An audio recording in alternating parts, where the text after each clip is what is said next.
मैं आज ऐसा नहीं हुआ, मैं जन्म से इतना ही विचित्र हूँ, जान लीजिए। अगर आप टैक्स दे रहे हैं तो फिर क्या दिक्कत है? सही बात है। लेकिन ये मत कहिए कि मैं गरीबों के लिए इतना दुखी हो जाता हूँ कि फूट फूट के रोता हूँ, ये मत कहिए।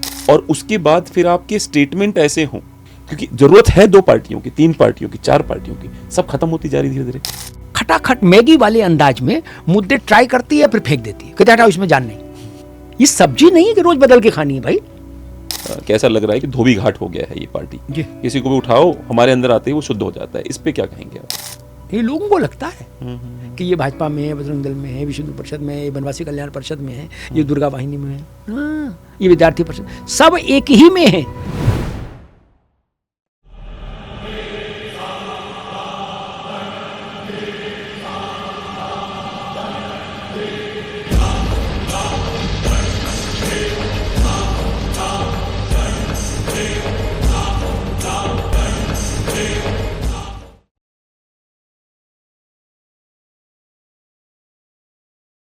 दोस्तों नमस्कार, मैं सुशील, आप इकोलिस देख रहे हैं। इकोलिस में हमारे साथ आज एक विशेष मेहमान है। विशेष इसलिए क्योंकि मैं उनका फ़ैन हूँ, काफ़ी बड़ा फ़ैन हूँ मैं उनका। और ये बहुत बड़ा स्टेटमेंट है कि यूजुअली मैं किसी का फ़ैन नहीं बन पाता। मैं आज तक बॉलीवुड में किसी का फ़ैन नहीं बन पाया। उनका फ़ैन इसलिए कि उत्तर प्रदेश, बिहार की राजनीति पर जो उनकी महीन पकड़ है वो उनको बाकियों से अलग करती है। मैं बात कर रहा हूँ भारत के सर्वश्रेष्ठ हिंदी पत्रकार अमिताभ अग्निहोत्री जी की। 40 वर्ष का पत्रकारिता का जीवन है। उन 40 वर्षों में सत्ता को बहुत नज़दीक से देखना, सत्ता के गलियारों में कौन से खेल खेले जाते हैं उसको बहुत नज़दीकी से देखना। इसलिए जब इनका शो चलता है तो उस पर जो राजनेता आते हैं, नए पुराने, जो अपना नैरेटिव चलाना चाहते हैं, उन नैरेटिव की धज्जियाँ उड़ाना अगर किसी को आता है तो अमिताभ सर को आता है। अमिताभ सर ने जिस प्रकार से अपनी पत्रकारिता में शुचिता रखी है वो अपने आप में बहुत बड़ी बात है। क्योंकि चाहे वो समाजवादी पार्टी हो, चाहे वो भारतीय जनता पार्टी हो, चाहे कांग्रेस हो, आज तक किसी ने भी इनके शो को बॉयकॉट नहीं किया है। और इनके शो पे एक और बात बताता हूँ, इनके शो पे कहते हैं ना हर टीम में एक का ही गुंडा होता है, इनके शो गुंडे यही रहते हैं। सामने वाला अगर ज़्यादा बोल रखा है, ऐसा है बहुत, अब ये कथा मत बाँचो, हो गया, अब चुप हो जाओ, मतलब मुँह पे अब हो गया, अब चुप हो जाओ, अब सुन लो थोड़ा सा। तो ये जो वज़न है बात में, ये जो कला है वो इसलिए आई है क्योंकि उसके पीछे 40 साल की मेहनत है। सामने वाला जो रिस्पेक्ट देता है वो 40 साल की मेहनत को रिस्पेक्ट देता है, 40 साल की न्यूट्रलिटी को रिस्पेक्ट देता है। तो अब इनका नया चैनल शुरू हुआ है, उसका नाम है राष्ट्रवाणी। मैं आप सभी से रिक्वेस्ट करूंगा उसको ज़रूर सब्सक्राइब करें। मिलते हैं अमिताभ सर से और समझते हैं देश की और उत्तर प्रदेश की राजनीति कैसे चल रही है। सर यही है कि एक अभी राजनीतिज्ञ हैं एक राहुल गांधी जी, वो किसानों के मनरेगा की चर्चा कर रहे थे। उसमें उनका स्वेटर है, उसका दाम कुछ लोग बता रहे थे वो 1 लाख रुपए का था। और मुझे अभी भी याद है, मैं एक बार अपने गांव में इलाहाबाद से जौनपुर जा रहा था। एजे चलती है, इलाहाबाद जौनपुर नाम उस ट्रेन का, एजे। तो उसमें सारे कंपार्टमेंट चालू वाले होते हैं, जो 3 वाले माने जाते हैं। तो मैं स्टारडस्ट मैगजीन पढ़ रहा था, तो एक किसान हमको देख के कहता है कि इतना पैसा रहा होत गाँव में खेते में खाद डाल दे हुई। तो उसने मुझे आईना दिखाया कि मेरी 35 रुपए की मैगजीन उसके लिए क्या मीन करती है ना। तो मुझे वो समझ में नहीं आता, 1 लाख का स्वेटर पहन के लोग फावड़ा लेके फोटो खिंचाते हैं। इसके बारे में क्या कहेंगे आप? देखिए, मुझे लगता है कि आपका आचरण और आपका कथन, इस दोनों में जब तक एक रूपता नहीं होगी तब तक प्रामाणिकता नहीं आएगी। आप कर तो कुछ भी सकते हैं, हर आदमी स्वतंत्र है। आप लुई विटान बता रहे हैं, ये मतलब जानता नहीं क्या भला है, लेकिन मान लीजिए विटान विटान कुछ पहने, आप छूट है, आपके पास पैसा पहनिए। लेकिन जनता के बीच में आपकी विश्वसनीयता तभी होगी जब आपका मनसा वाचा कर्मणा एक रूपता दिखेगी उसको। उन राजनेताओं से जनता प्रभावित नहीं हो सकती जिन्होंने गरीबी का डिस्क्रिप्शन गूगल से पता किया है, ये जान लीजिए। जाके पांव न फटी बिवाई, सो का जाने पीर पर आई। जिसने गांव देखा है, गांव जिया है, वही जान सकता है, ये जान लीजिए। इसीलिए जब इस देश में कोई की दिशा तय हो रही थी तो पंडित जी का चूंकि वैचारिक वो ग्लोबल था, वैचारिकता थोड़ी सी, तो उन्होंने जिस दिशा में भारत को चलाने का फैसला किया वो भारत की जो मूल चरित्र था उससे मेल नहीं खाता था। गांधी और उनके बीच में ये विरोधाभास भी था। वैसे ही राहुल गांधी की बात हो, चाहे ऐसे किसी भी नेता की बात हो, वो किसी भी पार्टी का हो, अगर जनता कोई देह की गंध और उसकी देह की गंध एक रूप नहीं है तो चलेगा नहीं। मैं एक उदाहरण बताता हूं आपको जी। 1984 में इंदिरा जी की हत्या हो गई, चुनाव थोड़ा दूसरे मिजाज का हो गया। इंदिरा जी के प्रति एक सिंपैथी की वेव स्वाभाविक थी। एक बड़े नेता हुआ करते थे कांग्रेस में, वो भारत के राष्ट्रपति रहे डॉक्टर जाकिर हुसैन के दामाद थे। अच्छा। और सलमान खुर्शीद साहब के पिता, उनका नाम था खुर्शीद आलम खान। इंदिरा जी के समय में वो राज्यसभा में आते रहे, लेकिन जब इंदिरा जी का निधन के उसमें चुनाव हुआ तो उनसे कांग्रेस ने लोकसभा की टिकट दे दी। कहा भाई इसमें भी नहीं जीत पाओगे तो कब जीतोगे? जी। जब तो भाई मेरे खून की बूंद का एक एक कतरा चल रहा था भाषण। वो लड़ने आ गए खुर्शीद साहब, फरुखाबाद छोटा शहर, आपका जो नेटिव शहर। जी जी। तो वहाँ कांग्रेस के एक बड़े नेता हुआ करते थे, उस वक्त जिलाध्यक्ष थे ठाकुर मेहरम सिंह जी, नेहरू जी के समय के व्यक्ति, गांधीवादी, वही कुर्ता धोती और टोपी। मैं उस वक्त वहाँ शायद कॉम फाइनल लाइनर में था, तो पढ़ता था और मैं एक समाज में भी सक्रिय था। तो मेरे पास एक अपने साथियों की एक बड़ी 500-700 लोगों की एक टीम थी, तो थोड़ा शहर में उसका एक इम्पैक्ट था। जी जी। तो उन्होंने मुझे भी बुलवाया, मेहरम सिंह जी ने कहा कि भैया कि कल आओ तुम। मैं गया, उनके बेटा भी मेरा परिचित था, तो उस नाते एक पारिवारिकता भी थी। उन्होंने मेरा परिचय कराया, मैंने पहली बार देखा खुर्शीद साहब को, खुर्शीद आलम साहब को, और कहा कि जाकिर हुसैन के दामाद हैं और बड़े आदमी हैं, दिल्ली जाए हैं, मंत्री रहे हैं, ये वहाँ की बोली है। तो बोले अब ये यहाँ चुनाव लड़ेंगे कांग्रेस टिकट से, तो इनकी मदद करो भाई। ठीक है। खुर्शीद साहब, इसी में आपके प्रश्न का उत्तर मिलेगा। खुर्शीद आलम साहब बेहतरीन अचकन पहने हुए थे, उसमें गुलाब का फूल लगा, रेशमी रुमाल था, भव्यता, वो बड़े मतलब सुंदर व्यक्तियों में थे, अद्भुत लगता था, राजसी उनके अंदर एक राजत्व। हमने कहा ठीक है, इन्हीं की मदद कर देंगे जी, अपने को क्या है, मैं किसी पार्टी से तो बना नहीं। एक सभा हुई जो दलित इलाके में, एक सभा ऑर्गेनाइज की मैंने, उसमें खुर्शीद साहब और उनकी पत्नी बेगम साहिबा और मैं एक साथ गए जीप में बैठकर। वहाँ भाषण हुआ, तो खुर्शीद साहब उसी वेशभूषा में थे, बिल्कुल दिव्य रूप से, और वो गंदा इलाका, मक्खी भी, सब धूल धक्कड़ भी टाइप का, कहीं नाला है कहीं कुछ है। फिर जब सभा खत्म हो गई तो वो लोग कागज की प्लेटों में लाल रंग की जलेबी और धूल में सरा समोसा और कुल्हड़ में पानी ले आए, नाश्ता तो कर ही लो। उन्होंने देखा तो उन्होंने कहा भाई ये तो बहुत स्मेल भी आ रही है और ये सब मैं तो खा नहीं सकता। और रुमाल उन्होंने रेशमी नाक रखा, बोले मैं निकल जाऊँ क्या? मैंने हाँ आप निकल जाओ तुरंत। वो चलेंगे, मुझे तो चूंकि उन लोगों के बीच में एक संदेश भी था, कसम था। मैंने वो खाया पिया और उनके साथ थोड़ी देर रहा, उनका टेंट तंबू का हिसाब हुआ लोगों का। और अगले दिन हम लोग फिर इकट्ठे हुए, जिला कांग्रेस कमेटी के अध्यक्ष किया मेहरम सिंह जी के। मैं आज ऐसा नहीं हुआ, मैं जन्म से इतना ही विचित्र हूँ, जान लीजिए। लोगों को लगता आज विचित्र हो गए, पत्रकार हो गए ना जब से, तब तो पत्रकार नहीं था। वो भी थे खुर्शीद साहब। मैंने उनसे कहा, तब सलमान खुर्शीद राजनेता में नहीं थे। अच्छा। तब ये विदेशी यूनिवर्सिटी से पढ़ के ही आए थे, शायद ऑक्सफोर्ड या हार्वर्ड से लॉ। तो ये जीन्स पहनते थे, टी शर्ट पहनते थे, रेवन का चश्मा लगाते थे उस सलमान साहब। तो हमने उनसे कहा, हमने मेहरम सिंह जी से हमने कहा भाई हम इनकी मदद नहीं कर पाएंगे। वो बगल बैठे। अच्छा। बोले क्यों? मैंने कहा लोग हमसे पूछेंगे कि जब इनको यहाँ के खाने में बदबू आ रही, पानी में बदबू आ रही, सड़क पर बदबू आ रही, धूल लग रही, तो इनको नेता क्यों माने अपना? सही बात। इनको प्रतिनिधि क्यों चुने?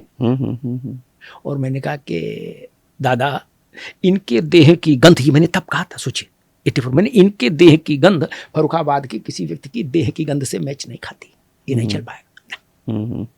आदमी इनसे जुड़े कैसे? वो जमीन के नेता थे, उनने कहा भाई देखो खुर्शीद साहब, बात ठीक कही अग्निहोत्री ने। अब पहला काम तो जो करो कि जो अचकन मचकन दे उतार और पजामा कुर्ता पहनो, गमछा डालो, ये रेशमी रुमाल वाल नहीं। ये बात मैंने इसलिए बताई कि ये आई ओपनर किस्सा है। बिल्कुल, आप जिस देश से जुड़ना चाहते हैं, आप वैसे हैं कि नहीं, ये बड़ा विषय है। आप 1 लाख रुपए का जूता पहने, 5 लाख का पहने, कोई दिक्कत नहीं। लेकिन फिर ये मत कहिए कि अग्निहोत्री, जब मैं आपका इंटरव्यू करूं तो मुझसे आपका अग्निहोत्री जी आपको पता है मैं रातों में सोता नहीं हूं, रोता रहता हूं गरीबों के लिए, ये मत कहिए। ये कहिए भाई मेरे पास पैसा है, मैं 5 लाख का जूता पहनता हूँ, 8 लाख का चश्मा है, 12 लाख की घड़ी, कोई दिक्कत थोड़ी ना। हाँ। अगर आप टैक्स दे रहे हैं तो फिर क्या दिक्कत है? सही बात है। लेकिन ये मत कहिए कि मैं गरीबों के लिए इतना दुखी हो जाता हूं कि फूट फूट के रोता हूं, ये मत कहिए। क्योंकि जो गरीबों के लिए रोएगा वो 1 लाख का स्वेटर, 5 लाख की घड़ी और 10 लाख का जूता नहीं पहनेगा, ये जान लीजिए। हाँ। इसलिए राजनेताओं को ये ध्यान रखना चाहिए कि जनता सहस्त्र नेत्रों से देखती है, बाकी के तो 2 ही नेत्र हैं सबके, जनता के पास सहस्त्र नेत्र हैं, कोटि कोटि नेत्र। इसीलिए हमने जनता को जनार्दन कहा है। बिल्कुल, जनता ही जनार्दन है। वो कोटि कोटि नेत्रों से देखती है नेता को, बोले चाहे ना बोले, और मार्किंग करती है कि इस आदमी में कितनी जेन्युइननेस है और कितना फर्जी। जी। तो एक और सवाल है इसी में, इसी से शो आ जाता है सवाल अपने आप ही। एक तो आप अजीब तरीके से कपड़े पहनिए जहां जनता आपसे रिलेट ना कर पाए, पहला। दूसरा, फिर आप कभी कभी एक्टिंग करने के लिए उनके कपड़े पहन लीजिए, कभी कभी एक्टिंग करने के लिए आप जो है कोट के ऊपर जनेऊ पहन लीजिए, कभी कभी आप जो है वो मंदिर भी चले जाइए, और उसके बाद फिर आपके स्टेटमेंट ऐसे हों जो जनता के हृदय को तोड़ दें। ऐसे स्टेटमेंट बार बार दीजिए आप, ठीक है? मैं बहुत, आप तो पता है मैं किसकी बात कर रहा हूं, बार बार ऐसे स्टेटमेंट दीजिए, परंतु जब आप हार जाइए फिर आप सबको दोष दीजिए। अब चूंकि आप जनता को दोष दे नहीं सकते, अपने आप को तो अंतिम में दोष देते हैं आप कि मैं तो जिम्मेदारी नहीं हूं किसी भी चीज के लिए। फिर आप चले जाइए SIR पे, EVM पे, ये हो रहा है, वो हो रहा है, वो हो रहा है, जब आप समझ ही नहीं रहे कि आप हार क्यों रहे हैं। क्योंकि जरूरत है 2 पार्टियों की, 3 पार्टियों की, 4 पार्टियों की, सब खत्म होती जा रही धीरे धीरे, पर बदलाव कुछ नहीं है देखने को मिलता है। देखो भाई, मूल विषय ये है कि अगर आपको लंबी पारी खेलनी है, जैसे कांग्रेस पार्टी स्वाभाविक उसको लंबी पारी खेल के आई और लंबी पारी खेलना भी चाहिए, तो उसकी मेरी बुद्धि के मुताबिक पहली प्राथमिक शर्त ये है, अनिवार्य शर्त, कि मुद्दों पर टिकिए। क्या? मुद्दों पर टिकिए। 2-4 मुद्दे तय कर लीजिए, उन पर 10-20 साल संघर्ष करिए। बिल्कुल। कांग्रेस में इस वक्त सबसे बड़ा संकट क्या है कि वो खटाखट मैगी वाले अंदाज में मुद्दे ट्राई करती है, फिर फेंक देती है, कहते हटाओ इसमें जान नहीं। क्या? एक चुनाव में कहती है चौकीदार चोर है, फिर दूसरे में कहती है कुछ और, तीसरे में कुछ और। नहीं, आप जो विषय बनाना, इसमें मेरी कोई राय नहीं कि आप किसको मुद्दा माने, लेकिन जिसको मुद्दा माने उस पर 10-15 साल टिके। एक उदाहरण देता हूं इसके काउंटर में। 50-60 वर्ष पहले, बल्कि उससे भी पहले, हाँ 50 में तो जनसंघ बनी गया, 50 उस दशक में, 50-60-70 वर्षों के उसमें जनसंघ ने अपने 3 कोर इश्यूज यथावत रखे कि नहीं रखा? बिल्कुल। था? हर चुनाव में हारी चाहे जीती, मुद्दे नहीं बदले। ना ना ना, ये सब्जी नहीं कि रोज बदल के खानी है भाई, मुद्दों में प्राण प्रतिष्ठा करनी पड़ती है। मुद्दे तो निष्प्राण होते, उनमें व्यक्ति प्राण प्रतिष्ठा करता है। जी। भारतीय जनता पार्टी ने अयोध्या को तब अंगीकार किया पालमपुर के अधिवेशन में, जब भारतीय जनता पार्टी बड़ी पार्टी नहीं थी, बहुत छोटी पार्टी थी, और इतनी छोटी थी कि राजीव गांधी जी ने हंसते हुए कहा था कि हमने भाजपा की फैमिली प्लानिंग कर दी, केवल 2 जीत के आए।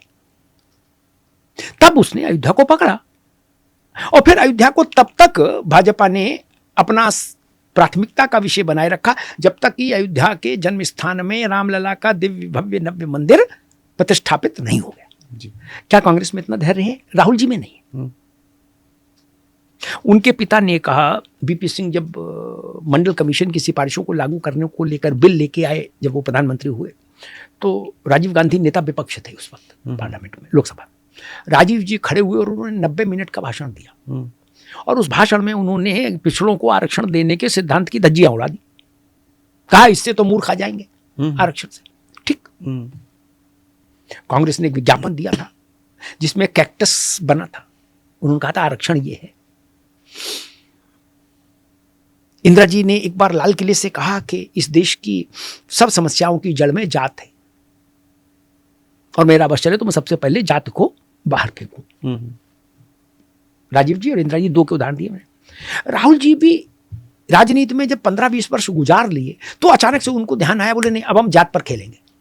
ओके आ जाओ, कम ऑन जात, जात को बुलाओ, जात पर चलेंगे। चुटकी उन्होंने बजाई क्या, और उनका जात का मतलब है देश की MRI और एक्सरे, वो एक्सरे कराना है। अच्छा जी, आपने पार्टी को अनुलोम विलोम करा दिया, शीर्षासन, बिल्कुल, टांग ऊपर और सिर नीचे। अब इंदिरा जी को कैसे जस्टिफाई करेंगे भाई? अगर भाजपा में कुछ नेता, अटल जी ने, आडवाणी जी ने, जोशी जी ने किसी दौर में अयोध्या में राम मंदिर बनाए जाने का विरोध किया होता तो राम मंदिर कोई साथ नहीं खड़े हो सकते थे, फिर जनता उनको प्रामाणिक नहीं मानती। राजीव गांधी ने कहा सारी समस्याओं की जड़ जात है, इंदिरा जी ने कहा सारी समस्याओं की जड़ जात की राजनीति है। अब राहुल गांधी आज कह रहे हैं कि सारी समस्याओं का हल जात है। तो जनता तो पागल हो गई, वो मसला क्या है इनको भैया? क्या हल बना रखा है इन लोगों ने? कुछ लेते क्यों नहीं? किसी कोई अच्छा च्यवनप्राश खाए? तो आपके साथ बौद्धिक ईमानदारी भी होनी चाहिए। ये मुद्दों की शटलिंग परिणाम नहीं देती, इसमें धैर्य चाहिए जी। नहीं, मैं इसी उसमें वो रह गया जवाब कि भाई हार आप रहे हो अपनी हरकतों की वजह से, आप हारते हो अपनी हरकतों की वजह से। हारने के बाद आप दोष कुछ और देने लग जाते हो, और चूंकि आप उस पैटर्न को नहीं तोड़ रहे हो, इसलिए आप दोबारा हार जा रहे हो, फिर हार जा रहे हो। और आप क्या है, आप उस इंतजार में बैठे हो कि कभी तो ये इतनी गलती कर देंगे कि हमारा मौका बन जाएगा। देखिए है क्या कि जो मुझे समझ में आता वो ये आता है कि कांग्रेस नेतृत्व के स्तर पर ऊहापोह में है। राहुल जी परिणाम नहीं दे पा रहे, ये सच है। उनकी लीडरशिप में कांग्रेस ने दर्जनों चुनाव हारे, छोटे बड़े मिला के। गुलाम नबी आजाद साहब ने एक बार चिट्ठी लिखी थी, उसमें उन्होंने आंकड़ा दिया था कि 90 या कितने चुनाव हार गए कांग्रेस राहुल गांधी जी के नेतृत्व। लेकिन मुश्किल ये है कि ये कौन कहे कि राहुल जी के कारण चुनाव हार रहे हैं? ये बोले कौन? जो बोले वो पार्टी से बाहर जाए, क्योंकि राहुल जी राहुल गांधी हैं। कुछ लोग कहते प्रियंका जी चल सकती हैं, लेकिन प्रियंका जी को कांग्रेस छूट नहीं देती, परिवार छूट नहीं देता कि वो ज्यादा दूर तक जाए। मतलब थोड़ी वॉक करने की इजाजत तो है उनको राजनीति में, लेकिन मैराथन में जाने की इजाजत नहीं है। जैसे वो टेक ऑफ करती हैं उनका जहाज नीचे उतार दिया जाता है कांग्रेस के भीतर से ही। फिर वो 6 महीने साल भर के लिए अज्ञातवास में चली जाती है। ठीक। अब राहुल जी, ये बात कांग्रेस में ये साहस कौन करे कि ये सवाल उठाए कि राहुल जी क्या प्रॉब्लम है, क्यों नहीं परिणाम आ रहा? ये कोई नहीं कर सकता। जैसे मैं एक उदाहरण दूं आपको, भाजपा और कांग्रेस में अंतर क्या है।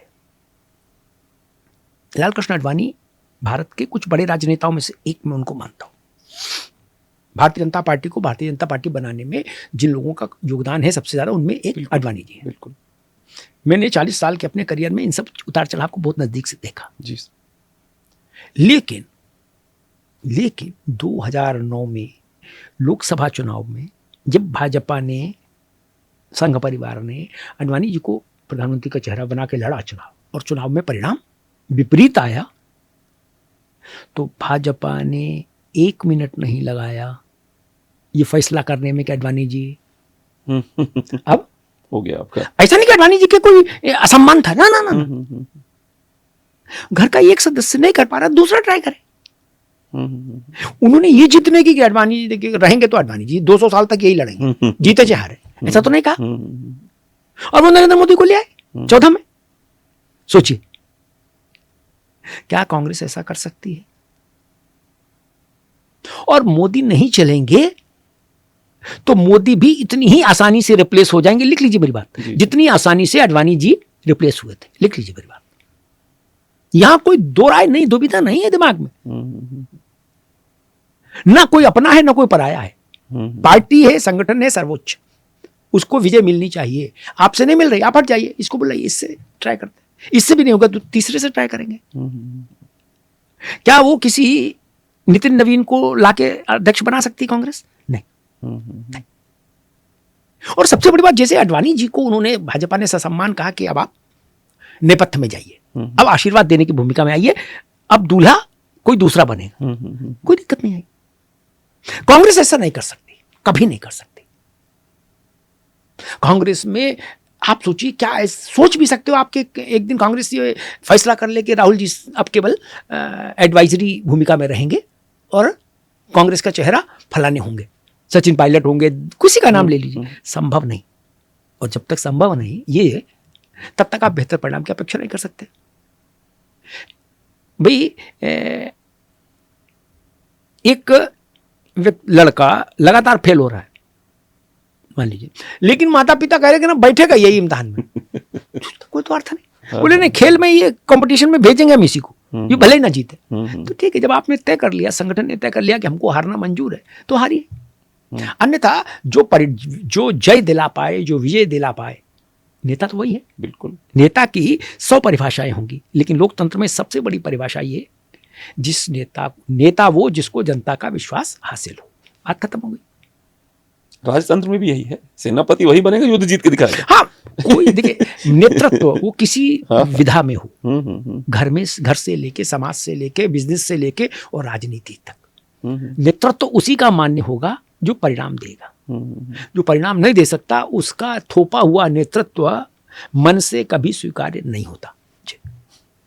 अच्छा, एक इसी बात से आते हैं जो भारतीय जनता पार्टी है, और कई बार इस तरह से कहा जाता है, यहाँ तक कि आरोप भी लगाए जाते हैं भारतीय जनता पार्टी के ऊपर कि अब वो नई कांग्रेस बनती जा रही है। मतलब जैसे होता है ना कि कोई भी कांग्रेस पार्टी से कोई भी किसी को भी उठा लिया और करप्शन में है अगर वो, तो कहा जा रहा है, बहुत आरोप लगाते हैं, जो आनंद रंगनाथन जी ने कई बार कहा कि कैसा लग रहा है कि धोबी घाट हो गया है ये पार्टी, किसी को भी उठाओ हमारे अंदर आते ही वो शुद्ध हो जाता है। इस पे क्या कहेंगे आप?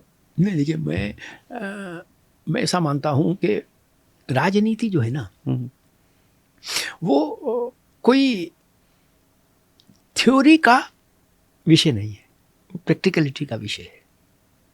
और ब्रॉडर पर्सपेक्टिव में अगर आप सोचें, बड़े फलक पर अगर सोचें, तो हम अपने सिद्धांत, हम अपने विचार और हम अपने कार्यक्रम तभी लागू करवा सकते हैं जब हम सत्ता में होंगे। विपक्ष में रहते हुए तो नहीं कर सकते। बिल्कुल। तो महत्वपूर्ण बात क्या आई, सत्ता में रहना भोग के लिए जरूरी नहीं है, वैसा मत समझिए। सत्ता देश की सेवा का लक्ष्य भी तभी क्रियान्वित हो सकता है जब आप सत्ता में होंगे। नरेंद्र मोदी सत्ता में नहीं होते तो 85 करोड़ लोगों को मुफ्त अनाज देने का फैसला तो नहीं कर सकते थे ना। बिल्कुल। हाँ। ना मनरेगा में बदलाव कर सकते थे, या कोई कर सकता है नहीं ना। इसका मतलब चुनाव में विजय सबसे महत्वपूर्ण चीज है। और जब आप चुनाव में विजय को साधने चलते हैं तो इतने बड़े देश में कुछ आपको ऐसे प्रयोग करने पड़ते हैं तात्कालिकता के आधार पर, ठीक है ना। जैसे मैं एक प्रैक्टिकल उदाहरण देके बात समझाऊंगा कि हमारे घर में कई बार ऐसी परिस्थिति हो जाती है कि ऐसे मेहमान भी आ गए जो बहुत अच्छे नहीं है छवि जिनकी, लेकिन अब कोई मसला है, लेना पड़ा। आना, बोले ठीक है यार, ये फलाने फूफा के भाई हैं छोटे, तो आएंगे ब्याह में, आएंगे ना, उनको निकालते नहीं, लेकिन उनको हम घर की चाबी नहीं देंगे ना। हाँ, बिल्कुल। आए, बैठे, खाना पीना खाया, फोटो खींचे, चले गए। उनको हमने जिम्मेदारी, भाजपा चलाने की जिम्मेदारी ऐसे किसी व्यक्ति को दी गई हो जिले में, प्रदेश में, राज्य, केंद्र में, तो मुझे नाम बताइए जिनके बात आप बता रहे हो कि वो भ्रष्ट थे, दिस थे, दैट थे, आप जिनके भी नाम लेना दिमाग में आपके जहन में हो, बताइए उनको जिला, मंडल, तहसील, गांव से लेके और केंद्रीय स्तर तक पार्टी चलाने की छूट दी गई है क्या? उत्तर है नहीं, नहीं, नहीं। 20 मंत्रियों में एक मंत्री वो भी है, मुख्यमंत्री है क्या कहीं? नहीं ना। भारत के सरकार के 10 बड़े मंत्रालयों में कोई है उनमें से? नहीं, जिसके ऊपर ऐसे भ्रष्टाचार के आरोप नहीं। किसी को इन्होंने संगठन महामंत्री बनाया है? नहीं। किसी को भाजपा प्रदेश अध्यक्ष बनाया है? नहीं। किसी को भाजपा जिला अध्यक्ष बनाया है क्या? नहीं। उन्होंने अपना राष्ट्रीय अध्यक्ष किसको बनाया? जिसके पिता संघ के स्वयंसेवक रहे, जो खुद संघ का स्वयंसेवक रहा। वहां शुद्धता है। प्रधानमंत्री कौन है? गृह मंत्री कौन है? रक्षा मंत्री कौन है? जो संघ के अलावा कहीं गए ही नहीं, जिनका आरंभ ही संघ से हुआ, शाखा से हुआ, वो लोग हैं कि नहीं है? इसमें तो कोई वैसा आदमी नहीं है। तब फिर भरोसा रखिए, फिर भाजपा के लोगों को भरोसा रखना चाहिए। ये जो लोग भाजपा का समर्थन करते हैं, देश कौन चला रहा है? किसी असामान्य व्यक्ति से पूछिए कि देश कौन चला रहा है, क्या उत्तर देगा? मोदी जी, ये नहीं कहेगा। मोदी जी कांग्रेस में रहे कभी? नहीं। मोदी जी का नाम किसी घपले घोटाले में आया कभी? नहीं। मोदी जी का जन्म ही संघ से हुआ, संघ का अनुशासन उनके जीवन में है, संघ का चरित्र उनके जीवन चरित्र में है, फिर क्या दिक्कत है? अरे नहीं, बारात में वो जो सबसे पीछे आदमी चल रहा था ना, वो पान खाया था। अरे यार, वो दूल्हे का बाप थोड़ी ना है, ना उससे समझौरा होगा। बारात में तो बहुत सारे लोग आ जाते हैं। अब आप ही अपने दोस्त को ले आए बारात में, तो क्या करें, उसको मार के भगा दें? नहीं ना। आप किसी आदमी को ले आए और मैंने अलग बुला पूछा, भाई सुशील इसको कौन है, ये क्यों ले आई, आदमी तो ठीक नहीं लग रहा। बोले भाई साहब इसी का तो जनरेटर है।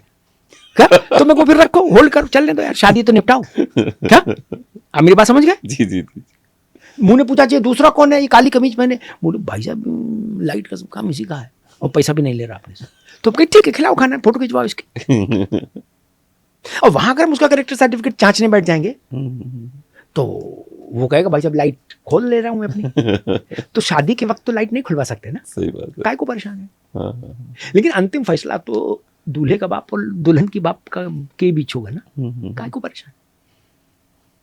ये जो अभी बाकी सब बाराती हैं, बहुत लोड मत लीजिए। दूल्हा दुल्हन और उनके माता पिता, इन पर ध्यान रखिए, ये कौन है। बाकी सब बाराती आते जाते रहते हैं। आप किसकी बात से याद आ गया मुझे, एक बार आपने बड़ा अच्छा उदाहरण दिया था कि जब आप दूल्हा ही बदल देंगे किसी प्रदेश में, उसके प्रदेश का उदाहरण दे रहे थे आप, कि आपने दूल्हा बदल दिया और माँ बाप से पूछा गया कि यही दूल्हा है, या माँ बाप कह रहे हमको नहीं पता, तो हार गए, दिख गया सामने, रिजल्ट आ गया। आपको याद होगा एक बहस में आपने कहा था। बिल्कुल।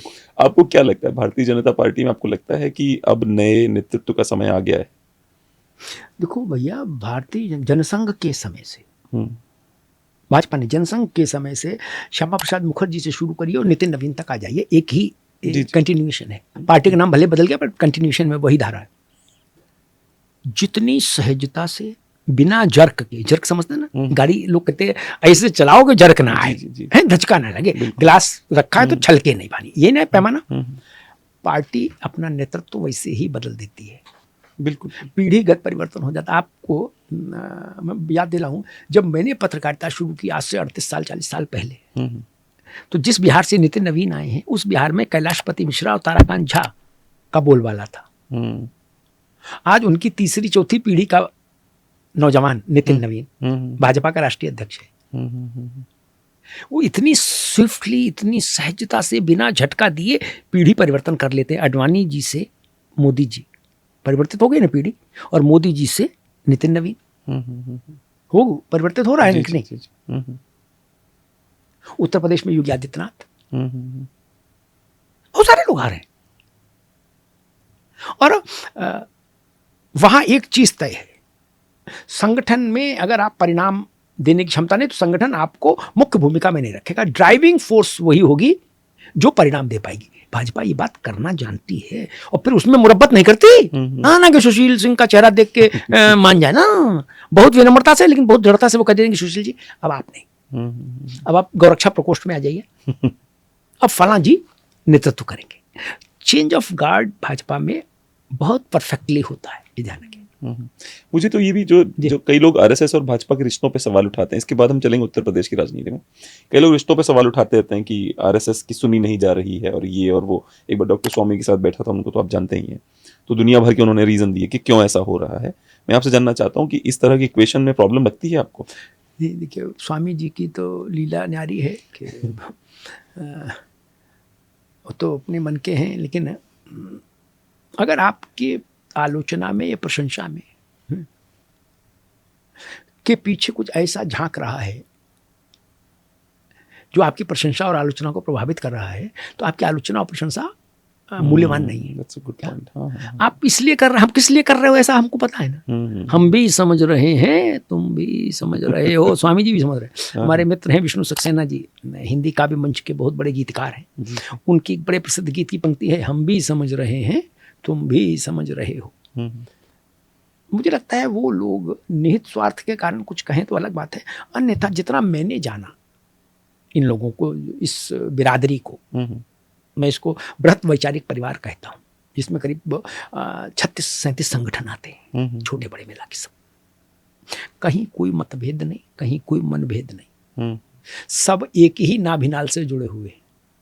ये लोगों को लगता है कि ये भाजपा में है, बजरंग दल में है, विश्व हिंदू परिषद में है, बनवासी कल्याण परिषद में है, ये दुर्गा वाहिनी में है, ये विद्यार्थी परिषद, सब एक ही में है।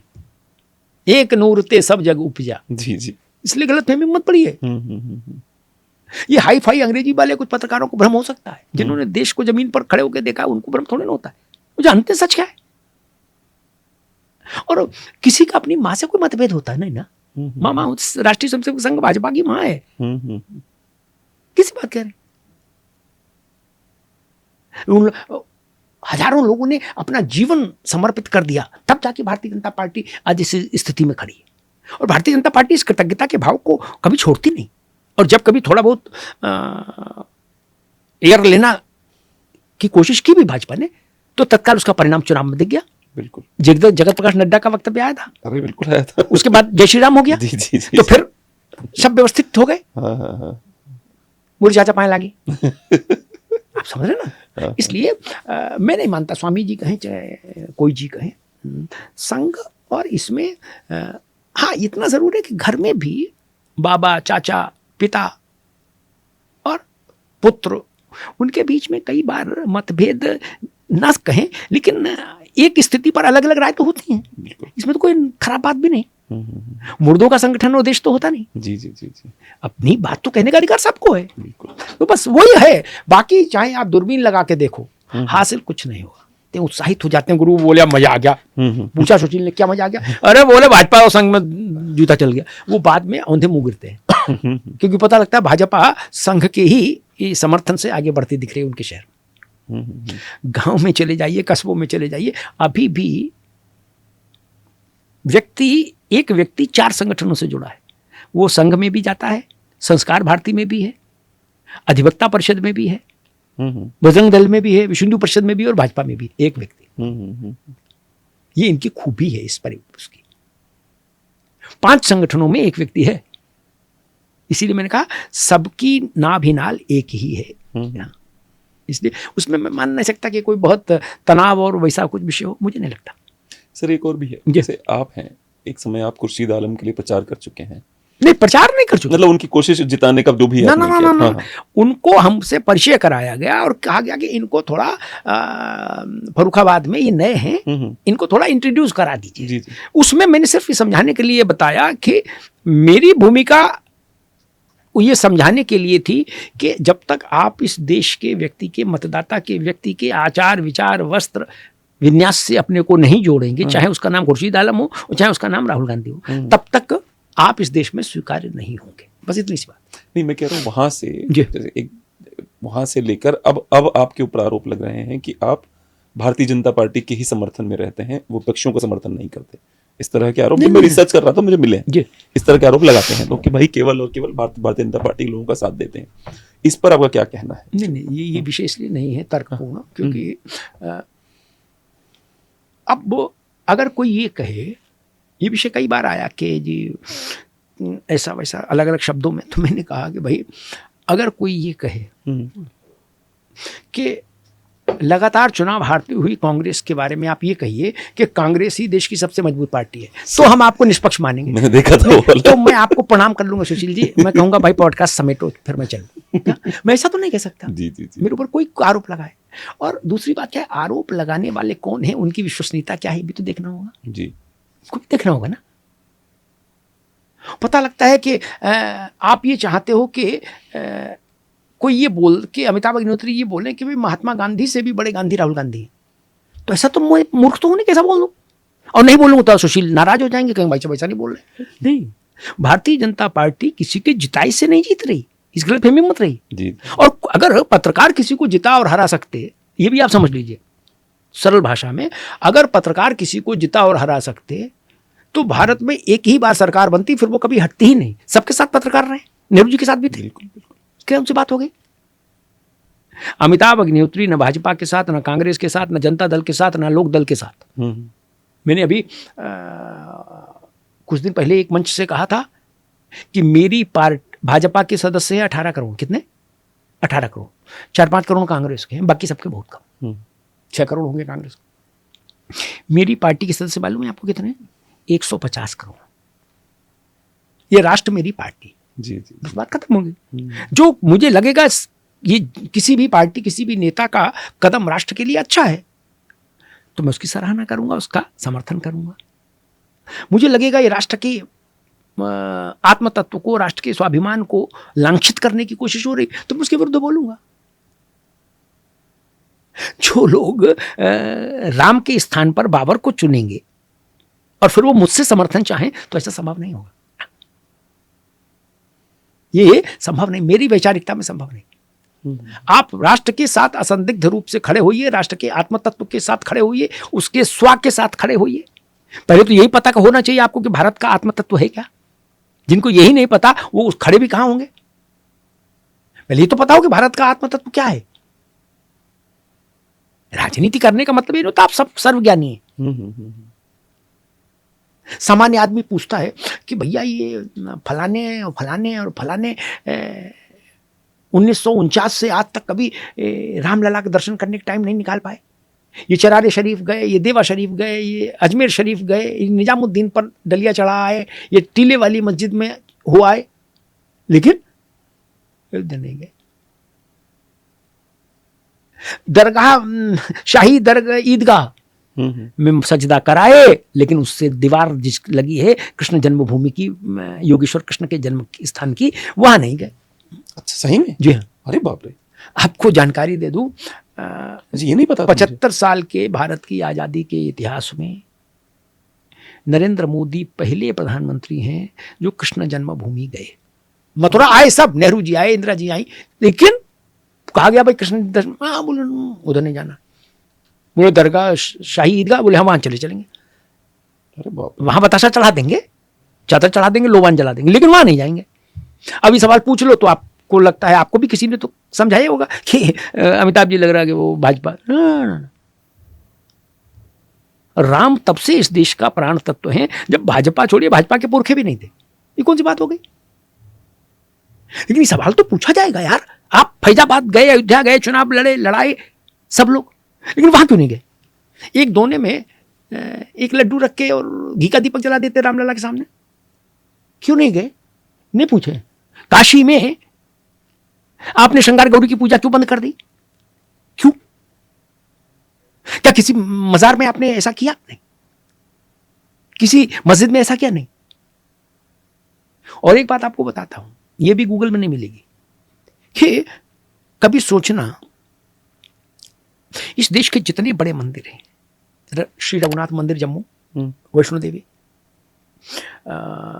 ये अपना अयोध्या, मथुरा, काशी, तिरुमला, पद्मनाभ, ऐसे जितने भी मंदिर हैं, इन सब में हजारों सिक्योरिटी पर्सनल लगाने पड़ते हैं। सरकार को लगाने पड़ते हैं ना, है? अयोध्या में तो एनएसजी का कैंप लग रहा है, बन रहा है, जहां एनएसजी परमानेंटली रहेगी। क्यों भाई? ये तो 80% हिंदुओं वाला देश है। क्या किसी मस्जिद में के लिए आपने ऐसा खतरा देखा कि वहां एनएसजी लगानी पड़ रही हो, बीएसएफ लगानी पड़ रही हो? नहीं ना। इसका मतलब है कि मस्जिदें स्वतंत्रता पूर्वक अपना काम करने के लिए आजाद हैं। मंदिरों को खतरा है। क्यों? किससे खतरा है? मेरे बोलने की जरूरत है क्या? तुम भी समझ रहे हो, हम भी समझ रहे हैं। ये प्रश्न पूछ लूं तो आपको बुरा लग जाएगा। आप कहेंगे देखिए अमिताभ जी बात कह रहे। अच्छा, फिर मैं ये कैसे कर दूं कि नरेंद्र मोदी के नेतृत्व में भाजपा लगातार हार रही? कैसे बोल दूं? आपको खुश करने के लिए बोल दूं? नहीं ना। 15 साल चीफ मिनिस्टरशिप और 10 साल प्राइम मिनिस्टरशिप जीतने के बाद ही हुई है ना, किसी की कृपा से तो हुई नहीं। ऐसा तो नहीं कि मोदी जी से पर दया करके किसी ने उनको प्रधानमंत्री बना दिया। वो भी वैसे ही प्रधानमंत्री बने जैसे श्रीमती इंदिरा गांधी बनी, बिल्कुल उसी वोट से। आप चाहते हो कि इंदिरा जी को महान बताइए, लेकिन मोदी को डिमीन करिए, मोदी को महान मत बताइए। ऐसा तो नहीं हो सकता भाई। अगर मैं 71 की लड़ाई में इंदिरा जी की प्रशंसा कर सकता हूं, तो मैं ऑपरेशन सिंदूर में नरेंद्र मोदी की भी प्रशंसा करता हूं। जिनको चुनाव लड़ना है वो चिंता करें, अमिताभ अग्निहोत्री की चिंता करने की जरूरत नहीं। एक सवाल, हमारे गांव में एक कहावत है, हमारे गांव में, उसमें कहते हैं कि तोहरे यहाँ आउब काका खियौबा और हमारे यहाँ आउबत काका लियौबा। समझ रहे ना आप?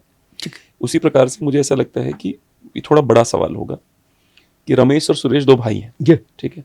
अब जो रमेश है ना, वो जजिया भरा उसने 700-800 साल तक, ठीक है। अपनी बहन बेटियों की इज्जतें भी लुटवाई, पिटाई भी खाई, सब हुआ उसके साथ में। और सुरेश उसी समय कन्वर्ट हो गया, ठीक है। सुरेश कन्वर्ट हो गया, रमेश झक मारते मारते 1947 तक पहुंचा। उसने बोला चलो भाई अब हमको एक राष्ट्र मिला है, सुरेश चला गया अलग देश लेके, उस 47 में कहा मेरे को अलग, हमारा अलग कर दो, जैसे गाँव में होता है बंटवारा कर दो, हमारा बंटवारा भी ले लिया उसने। पर सुरेश कुछ लड़के कहे नहीं, इस खेत में हम भी रहेंगे, और खेत जो है वो किसी के बाप का थोड़े है। तो ये बेचारा रमेश कहाँ जाए, मतलब वो किस तरह से करे ताकि वो बेचारा, उसके मंदिरों में सुरक्षा की जरूरत ना पड़े, उसकी अमरनाथ यात्रा में 70-80 हजार फोर्स ना लगानी पड़े, वो क्या करे ऐसा कि उसे फी लोग सुरक्षित हो जाए। अब तो उसने ये भी सरकार बनवा ली, अपनी सरकार में भी आ गया है, तब भी वो उतने असुरक्षित है। क्या ऐसा करे बेचारा वो आदमी? देखिए है क्या कि भारत का जो विभाजन हुआ जी, वो एक कसौटी पर हुआ, एक बिंदु पर हुआ, बाकी सब कहानी है जी, फिक्शन है। मूल बात क्या थी? जिन्ना ने कहा कि मुसलमान हिंदू के साथ नहीं रह सकता, बात खत्म। बाकी जितनी किताबें आप पढ़ रहे हो वो सब किस्सा कहानी है, ठीक। मूल प्रश्न था, जिन्ना ने यही बात गांधी से कही और यही बात माउंटबेटन से कही कि किसी सूरत में हमें मंजूर नहीं, थैंक यू वेरी मच, कि मुसलमान और हिंदू एक साथ नहीं रह सकते। उसके पीछे जिन्ना ने तर्क दिए कि क्यों नहीं रह सकते। मैं उन तर्कों में नहीं जा रहा। आपको शायद जानकारी हो, जिस वक्त देश बटा उस वक्त 10 करोड़ मुसलमान थे भारत में, और इस आधार पर देश बटा कि सारे मुसलमान अपने अलग देश लेंगे। सरल भाषा में कहें, लिखा क्या गया कागज में छोड़ दीजिए, सरल भाषा में कहें, हिंदुओं के लिए हिंदुस्तान और मुसलमानों के लिए पाकिस्तान, यही ना? जी जी बिल्कुल। जब बटा तब 10 करोड़ थे और आज 30 करोड़ हो गए। वो भी पता नहीं सही है गलत। एक उदाहरण दे रहा हूं, उसको 30 मानिए 35 मानिए, संख्या में मत उलझिए, मतलब जी, बता रहा हूं जी, उससे जी। 4 गुना हो गए। फिर क्या फायदा हुआ? विभाजन से क्या मिला भारत को? कुछ नहीं ना। सोचिए, जब इसी तर्क पर विभाजन हुआ कि हिंदू और मुसलमान एक साथ नहीं रह सकते, तो फिर उस तर्क को जमीन पर उतारा जाना चाहिए था। और मजे की बात आपको बताऊं, देश के जिन हिस्सों के मुसलमानों ने आजादी से पहले के हुए लास्ट असेंबली इलेक्शन में मुस्लिम लीग को 90 से 100% तक वोट किया, वो उन हिस्सों के मुसलमान पाकिस्तान नहीं गए।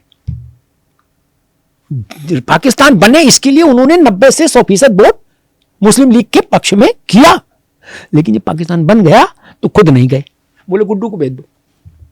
वो किस कारण से यहां रह गए? कोई तो वजह रही होगी। बिल्कुल। आप कंठ से क्या बोल रहे हो वो छोड़ दीजिए, मन में कुछ तो रहा होगा। नहीं तो आप फिर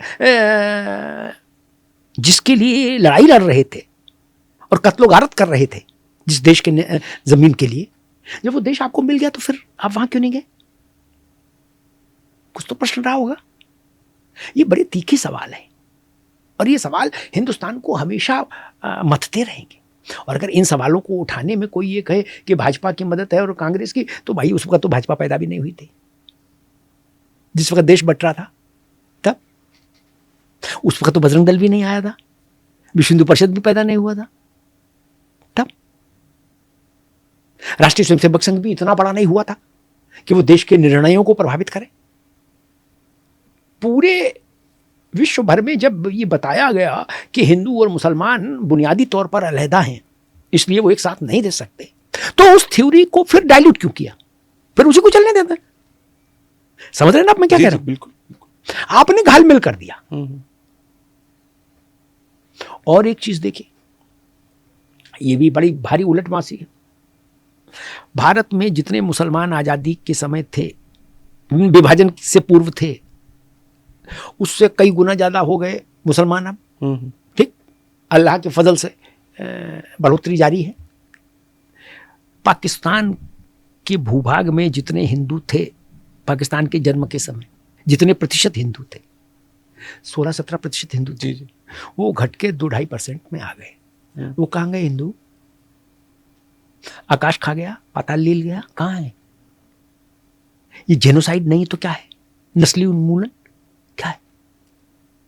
उसी बगल वाले मकान में 10 बच्चे हो रहे हैं। ये कैसे हुआ? कुछ तो मैकेनिज्म होगा ना वहां।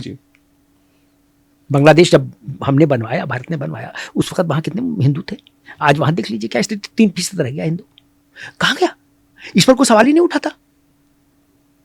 और अगर इन पर भी सवाल उठाना भाजपा और कांग्रेस का है तो फिर तो ऐसी बात कहने वालों को उनकी बुद्धि पर दया आनी चाहिए। ये बुनियादी चीजें हैं, इनको कभी भूला नहीं जा सकता। भारत ये सवाल क्यों नहीं भारत के मन को व्यथित करेगा कि जो हिंदू पाकिस्तान में रह गए किसी कारण से, वो नस्ली उन्मूलन का शिकार हो गए उन लोग, नहीं तो कहां गए कोई बताए ना। और ऐसा तो हो नहीं सकता कि बीमारी आई तो उसमें हिंदू मर गए मुसलमान बच गए, ऐसा तो संभव नहीं। इसलिए कुछ सवाल हैं वो कड़वे हैं, हाँ इससे मैं इनकार नहीं कर सकता, कड़वे हैं, लेकिन उन सवालों से हम आंख चुरा कर नहीं बैठ सकते। कोई भी स्वाभिमानी राष्ट्र शुतुरमुर्ग की तरह नहीं रह सकता कि रेत में सिर घुसा दे, नहीं। एक आए थे मेरे शो पे, जहाँ बैठे वहीं बैठे थे, उनका नाम था आसिफ राही जी। वो पैगाम इंसानियत चलाते हैं मुजफ्फरनगर में, उत्तर प्रदेश, पश्चिमी उत्तर प्रदेश में। उनसे जब यही सवाल मैंने पूछा कि भाई जब कम कैसे हो गए वहाँ के हिंदू, तो कहते हैं कन्वर्ट हो गए होंगे, अपनी मर्जी से इस्लाम चुन लिया होगा। आप सोच के देखिए, मैं आपको एक और उदाहरण बताता हूँ। एक डॉक्टर ने एक महिला का इलाज किया, इलाज करने के पश्चात उस महिला ने उस डॉक्टर से कहा कि जब 2-4 दिन बाद ठीक होने के बाद वो गई डॉक्टर के पास, तो उसने डॉक्टर से कहा कि डॉक्टर साहब काश आप इस मुसलमान बन जाते। डॉक्टर साहब ने कहा क्यों? अगर आप इतने अच्छे इंसान हैं, जहन्नुम की आग में चलेंगे आप। अगर मैं इस सोच पे हूं कि मेरा जो अच्छापना है वो भी ये है कि आप एनलाइटन नहीं है, अभी आप एनलाइटन हो जाइए, इसके प्रकाश में आ जाइए, तो मैं मतलब मेरा अगर मैं आपसे अच्छा भी बन रहा हूं तब भी मैं आपको अपने रिलीजन में शामिल करना चाहता हूं, तो कैसे कोएग्जिस्टेंस होगा? मुझे तो ये समझ में नहीं आता कई बार। देखिए, डॉक्टर अंबेडकर ने एक वही महत्वपूर्ण बात कही थी कि जो मुसलमान है जो या इस्लाम जो है वो नेशनैलिटी को स्वीकार नहीं करता। ये सबसे उसका विचित्र पक्ष है। वो नेशनैलिटी, राष्ट्रीयता मानता ही नहीं इस्लाम। वो कहता है पूरी दुनिया के मुसलमान एक हैं। यानी भारत से जब मुसलमान भारत के खिलाफ खड़ा हो जाए किसी मुल्क का, तो यहाँ का मुसलमान मुस्लिम ब्रदरहुड को दिमाग में रखेगा। क्या ये समस्या है? ये समस्या है यहाँ पर। इसलिए डॉक्टर अंबेडकर ने इस बात को बहुत जोर देकर कहा था कि मुसलमान नेशनैलिटी को स्वीकार नहीं करता, ये अच्छी चीज नहीं। जहां आप रहिए वहां की राष्ट्र के प्रति आपकी वफादारी होनी चाहिए। वो मुस्लिम ब्रदरहुड को करते हैं। मुस्लिम देशों का एक अंतर्राष्ट्रीय संगठन है, 57 देश उसमें शामिल हैं जी। किसी दूसरे धर्म के लोगों ने ऐसा संगठन बनाया नहीं, बनाया। क्रिश्चियंस ने भी नहीं बनाया, बिल्कुल मुसलमानों ने बनाया, क्योंकि वो कहते हैं मुस्लिम ग्लोब है, ये मुस्लिम दुनिया है। मुस्लिम वर्ल्ड शब्द इस्तेमाल होता है, बिल्कुल होता है। भारत हिंदू वर्ड शब्द का इस्तेमाल नहीं करता। हिंदू के पास उसके अंदर राष्ट्रीयता स्वयमेव आ जाती है। अब मजे की बात ये देखो कि पता नहीं ऐसे चिंतन लोगों ने क्यों नहीं किया।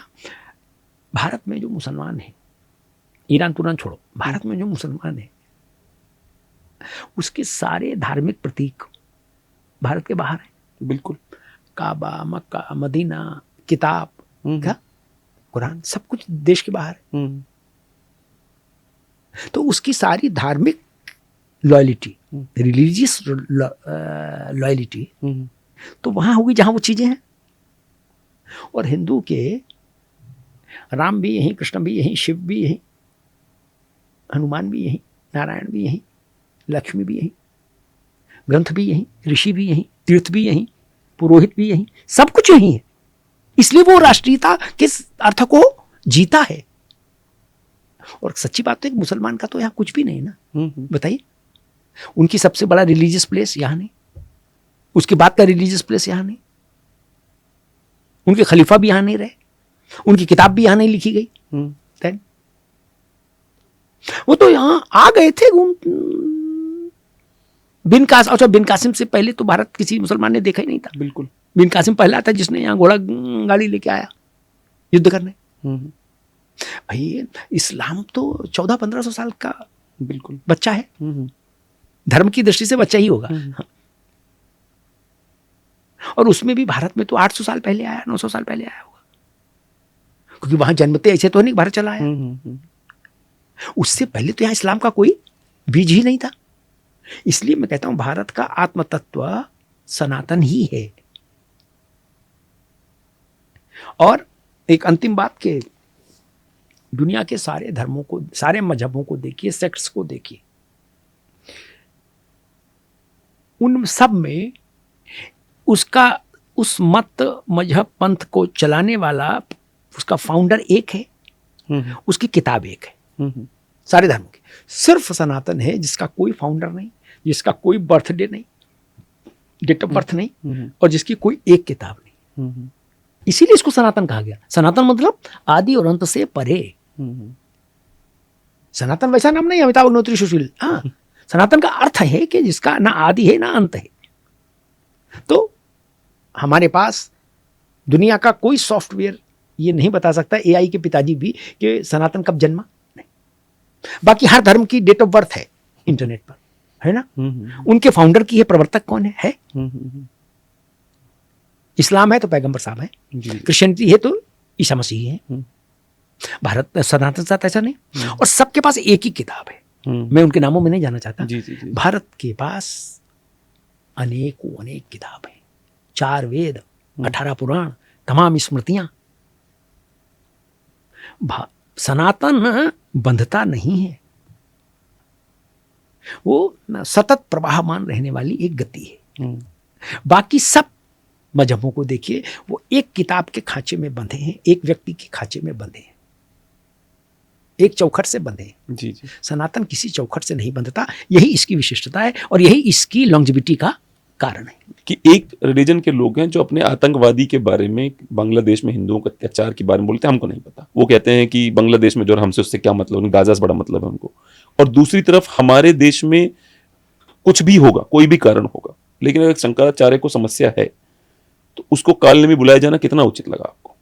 लेकिन शंकराचार्य के लिए कालनेमी कहा, ऐसा तो कहीं है नहीं। जी। और जो लोग योगी आदित्यनाथ जी को सुनते रहे हैं, वो पहली बार कालनेमी नहीं कहे। विवाद तो अभी शुरू हुआ है। इसीलिए मैं कहता हूँ लोगों की स्मृति बहुत छोटी है। एआई ने थोड़ा और स्मृति लोप कर दी। बिल्कुल, जो थोड़ा बहुत याद रहता था वो भी एआई खा गया। कम से कम 10 भाषण तो मुझे याद हैं जिसमें वो इस बात को कहते हैं कि छद्म रूप से लोग घूम रहे हैं कालनेमी। जी। और एक बात आपको बताऊं, वही समस्या क्या करेंगे, कुएं में भांग पड़ी है तो फिर कौआ कान ले गया, कान देखा नहीं, कौआ के पीछे भाग रहे। उत्तराखंड में सरकार ने एक ऑपरेशन चलाया था, उसका नाम था ऑपरेशन कालनेमी। जी बिल्कुल। महाराज शंकराचार्य जी के लिए तो नहीं चलाया। नहीं। फिर काहे को हल्ला मचा रहे यार। उन बाबाओं के लिए, उन लोगों के लिए चलाया था जो हिंदू नहीं है लेकिन भगवा वस्त्र पहनकर दूसरे कामों में लिप्त हैं। जी। है? और अपना धंधा चला रहे हैं। उनको फिर सरकार ने चिन्हित किया और पहचान की और दंडित किया। कल उस पर भी आपत्ति करोगे? कालनेमी कौन है? उसको रामायण का एक पात्र है, उघरे अंत न होय निवाहु, काल नेमी जी में रावण राहु, है ना, तुलसीदास जी ने लिखा। अच्छा। तो राक्षस ने साधु का वेश धारण किया। और ये बात योगी जी बहुत समय से बोल रहे हैं। कोई अभिमुक्तेश्वरानंद जी के लिए क्यों कहेंगे? विषय ने अभिमुक्तेश्वरानंद जी आदरणीय है, लेकिन उनको भी इस बात का ध्यान रखना चाहिए था कि 50 मीटर दूर संगम था, काहे को रथ और पालकी? और आप तो स्वस्थ हो प्रभु। बिल्कुल। आप तो दौड़ के चल सकते हो। 2015 लाठी खा सकते, इतने स्वस्थ हो। और बसंत पंचमी को जी पुरी के जगतगुरु शंकराचार्य निश्चलानंद जी महाराज ने स्नान किया संगम पर। बहुत वृद्ध हैं, जी। उनको पकड़ के चलाना पड़ता है, अवस्था ऐसी है। लेकिन वो पालकी से, रथ से नहीं आए, है ना। जहां तक गाड़ी से आ सकते गाड़ी से आए, फिर उसके बाद व्हील चेयर पर बैठ गए। व्यवस्थाओं का, मर्यादाओं का पालन होना चाहिए, इसमें क्या समस्या है? बिल्कुल। फिर और जब जितना बड़ा व्यक्तित्व, उससे उतनी ही ज्यादा अपेक्षा होती है कि मर्यादा का पालन हो। और संतों को प्रदर्शन में नहीं पड़ना चाहिए कि चांदी का छत्र हो और चंबर दुल रहा हो और बग्घी हो और घोड़ा गाड़ी सब। क्या करना, आप कोई जिले लाई हैं क्या? आप साधु हैं, संत हैं। हरे हरि को भजे सो हरि का होई। बिल्कुल। आपको हल्की पालकी, तो राजा रजवाड़े नवाबों का शौक था पालकी का। आप क्या चक्कर में पड़ गए पालकी के महाराज? मुझे लग रहा है कि इस घटना से सबक लिया जाना चाहिए। संतों को भी चिंतन करना चाहिए कि सोने चांदी के छत्र और चंबर और पालकी और घोड़ा और गाड़ी और रथ और रब्बा, इनके मोह से निकले। संतों के चरण कमल शंकराचार्यों के चरण कमल गरीब की झोपड़ी की ओर जाने चाहिए। बिल्कुल बिल्कुल। एक आते हैं हमारे शो पे, कई बार आ चुके हैं, यति नरसिंहानंद जी हैं, जी तो बड़ा अच्छा कहते हैं कि हम जो हैं वो भिक्षा मांग के जीवन बिताते हैं। तो जब हम शो ऑफ करते हैं, मैं किसी को देखता हूँ शो ऑफ करते हो किसी बाबा को, तो मुझे लगता है यार क्या है ये, मतलब किस बात का शो ऑफ कर रहे हैं हम, कि बहुत बड़े भिखारी हैं हम। ऐसा उनका कहना था। TV9 भारतवर्ष पे अब आपका आना कम हुआ है या बंद हो गया है? मैंने छोड़ दिया, छोड़ दिया आपने? जी जी। ये नया चैनल क्या है, जरा उसके बारे में बताइए। मैंने आज ही आपका जो लिंक है जो मुझे यूट्यूब पे मिला, मैंने अपने सारे ग्रुप्स में भेजा, मैंने कहा ये हमारे भैया हैं, आप जानते ही हैं, आप सब लोग अभी सब्सक्राइब करें इसको।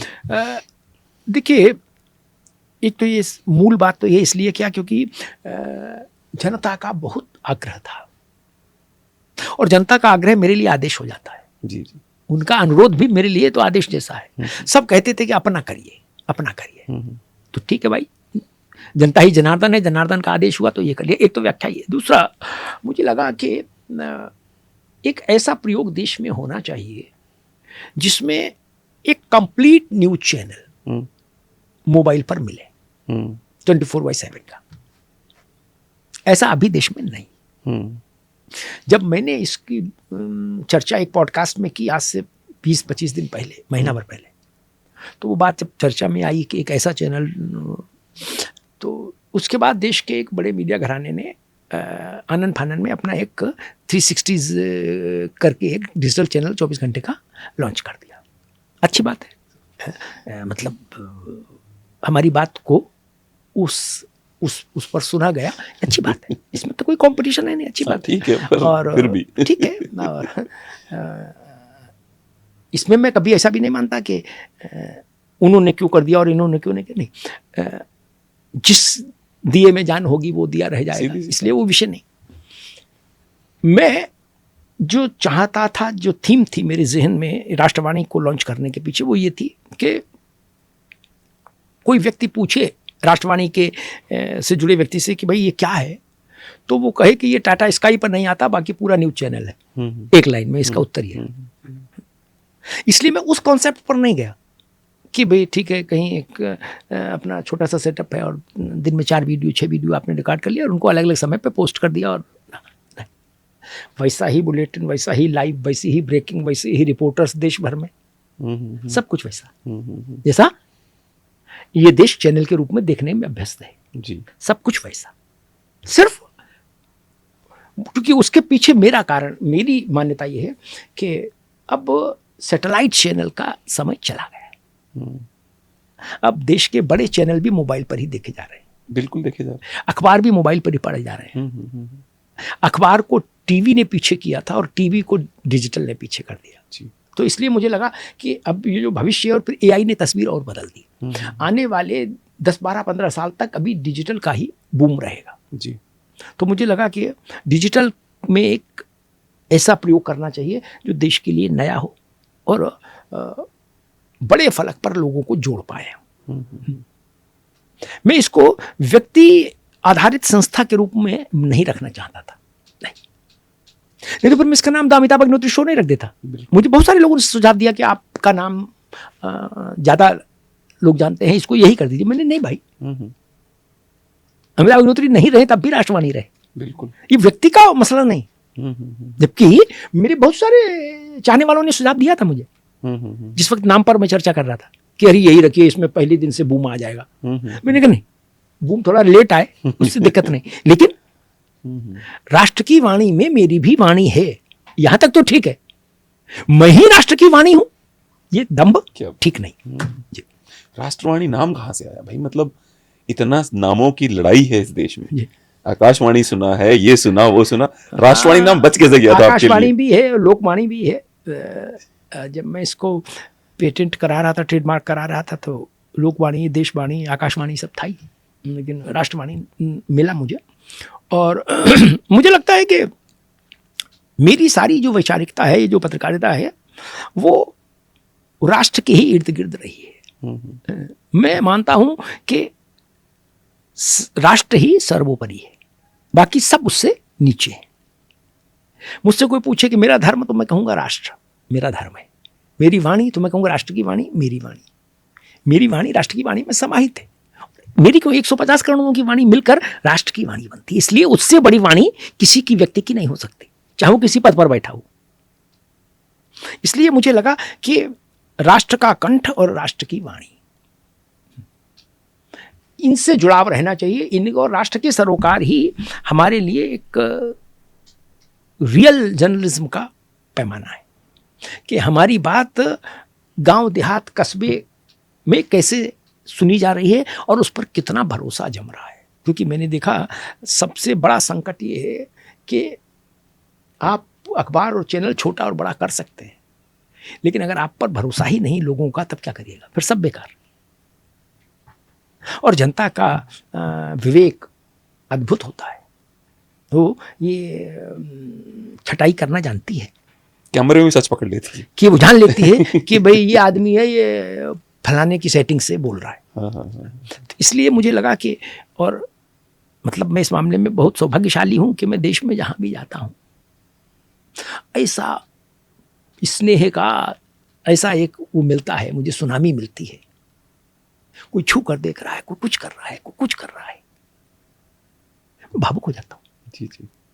मुझे लगता है कि मेरी पत्रकारिता को यही प्रमाण पत्र सबसे बड़ा प्रमाण पत्र है। इससे बड़ा कोई प्रमाण पत्र नहीं हो सकता कि जो लोग आपको सुन रहे हैं, आपको देख रहे हैं, वो आपके कहे में विश्वास कर रहे हैं और वो ये बात कह रहे हैं कि आपके कंठ में हमारी आवाज है जी। और अगर हमारे कंठ में केवल हमारी ही आवाज है तो हम ही हम हैं तो क्या हम हैं, तुम ही तुम हो तो क्या तुम हो। मिले सुर मेरा तुम्हारा तो सुर बने हमारा। राष्ट्रवाणी की कोशिश यही है भाई। आप किताब कब लिखेंगे पिछले 40 वर्ष में? क्योंकि एक हमारे शो पे आने वाले हैं शाहिद सिद्दीकी साहब, उन्होंने किताब लिखी आई विटनेस, तो काफ़ी ज़्यादा मैं अभी आजकल वही किताब पढ़ रहा हूँ, तो बहुत इंटरेस्टिंग किताब लिखी है उन्होंने, पर वो दिखता है कि वो एक साइड से किताब लिख रहे हैं। मैं चाहता हूँ एक ऐसा व्यक्ति भी किताब लिखे जो एक और साइड भी हो उसकी, भाई ये देश की और भी साइड्स हैं भाई। देखो, क्योंकि वो एक तरफा दिखती है किताब की, एक तरफा लिखी गई है वो। मुझे अभी जीवन में उतना समय ही नहीं मिला कि मैं किताब लिखूं और मैं बेईमानी करना नहीं चाहता। किताब तो आजकल कैसे कैसे लोग लिख रहे हैं, क्या क्या लिख रहे हैं भगवान ही जाने क्या।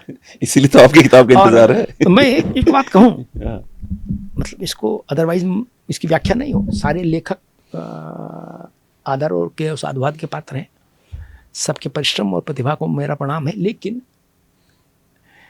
बुक शेल्फ में स्थान पा जाना कोई बहुत बड़ी कारीगरी नहीं है दोस्तों। लोक के कंठ में आप आ जाएं तो बड़ी बात है। किताबें तो बहुत हैं, बहुत तो लिखी गई, बहुत लिखी जाएंगी क्या, और आजकल तो प्रकाशकों को पैसा दे दो तो वो आपके नाम से छाप देंगे, बिल्कुल, है ना, वो कोई इशू नहीं। लेकिन आप तुलसी बाबा की तरह लोगों के कंठ में आ जाएं कि जौनपुर के किसी गांव की काकी जो स्कूल नहीं गई वो भी मानस दोहरा रही है, जी जी, क्या जी। कि हुई है सोई जो राम रच राखा। ये बड़ी चीज है, आप लोग कंठ में बस जाएं। मुझे इस बात की बहुत गर्व है कि मुझे जब लोग मिलते हैं ना, वो ये कहते हैं कि सर आपको याद है ना, आपने 2016 में फलाने शो में ये ऐसा बोला था, मुझे याद। क्या छोटी बात है, लोग अपने बच्चे का बर्थडे याद नहीं रख पा रहे, बिल्कुल, अपने परिवार के फोन नंबर याद नहीं रख पा रहे, मेरी कही बात याद रख रहे हैं। सर बहुत बहुत धन्यवाद। धन्यवाद जी।